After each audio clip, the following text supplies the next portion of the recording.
تو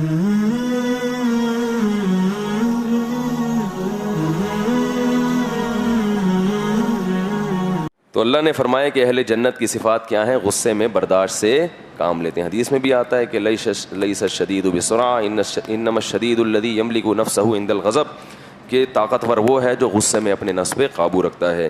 اور فرمایا کہ اقاموا الصلاۃ، نماز قائم کرتے ہیں، زکوٰۃ دیتے ہیں، وامرهم شورى بینہم، اور بڑے معاملات آپس میں مشورے سے طے کرتے ہیں.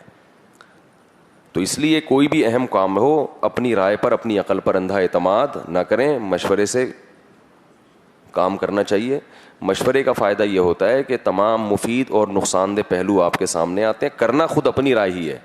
اپنے معاملے میں جتنا اچھا فیصلہ انسان خود کر سکتا ہے کوئی دوسرا نہیں کر سکتا. تو مشورے کا فائدہ یہ ہوتا ہے کہ کرنا تو خود ہی ہے، لیکن مشورے سے اس کام کے مفید اور نقصان دہ پہلو آپ کے سامنے آ جائیں گے تو فیصلہ کرنے میں آسانی ہوگی. یہ مقصد ہوتا ہے.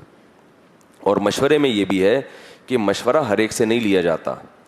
2 شرطیں ہیں. نمبر 1، جس سے لیا جا رہا ہے وہ آپ کا خیر خواہ ہو. نمبر 2، وہ اس فیلڈ میں ماہر ہو. اب مولوی صاحب سے آپ مشورہ لے رہے ہو بزنس کا، کاروبار کا، تو اپنا تو کاروبار بیڑا غرق کیا، آپ کا بھی کاروبار کا کیا کر دیں گے؟ وہ بیڑا غرق کر دیں گے. بھائی ہر آدمی کا مشورہ اس کی ماہرین سے لیا جاتا ہے. لوگ ہم سے مشورہ پوچھ رہے ہوتے ہیں، حضرت میں دکان کھول رہا ہوں، کیا مناسب رہے گا؟ مجھے کیا پتا بھائی آپ دکان مناسب رہے گی یا ٹھیلا لگانا مناسب رہے گا آپ کے لیے، تو آپ بہتر جانتے. تو کوئی جس چیز کو کوئی کسی کو جانتا ہی نہیں ہے تو بھی مشورہ لینا. رشتوں کے مشورے لوگ لے رہے ہیں، ہمیں نہیں پتا، نہ ہم آپ کو جانتے ہیں، نہ آپ نے جہاں پیغام بھیجا وہاں جانتے ہیں، تو ہم کیا مشورہ دیں گے آپ کو؟ تو وہ کہتے نہیں، آپ ہم تفصیل بتاتے ہیں. تفصیل پہ بہت ٹائم لگتا ہے. یہ تو جو بہت قریبی جاننے والا ہو آپ کے مزاج کو، تفصیل کے 6 گھنٹے تفصیل بتاؤ گے بیٹھ کے، 10 منٹ میں تھوڑی کسی کا پتہ چلتا ہے. تو اپنے رشتہ داروں سے، اپنے قریبی ابا سے مشورہ لو، اماں سے مشورہ لو، وہ آپ کو زیادہ بہتر بتائیں گے.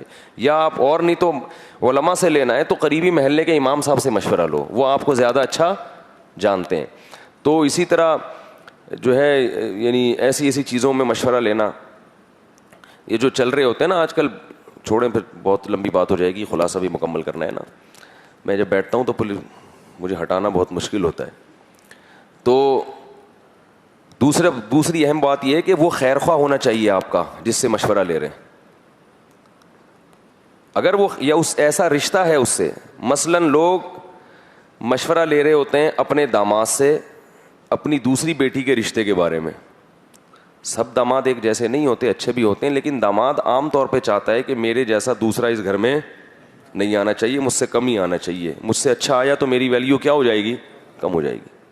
یعقوب علیہ السلام نے اپنے بیٹے سے کہا تھا کہ اپنا خواب اپنے بھائیوں کو مت سنانا، سوتیلے بھائی ہیں، سناؤ گے تو خوش نہیں ہوں گے، حسد کا شکار ہو جائیں گے. یہ رشتے باز ایسے ہوتے ہیں کہ ان میں خود بخود ایک جس کے مفاد پہ زد پڑتی ہے تو وہ عام طور پر اچھا مشورہ نہیں دیتا. ہوتے ہیں اچھے لوگ، داماد آپ لوگ جتنے وہ سب اچھے ہیں.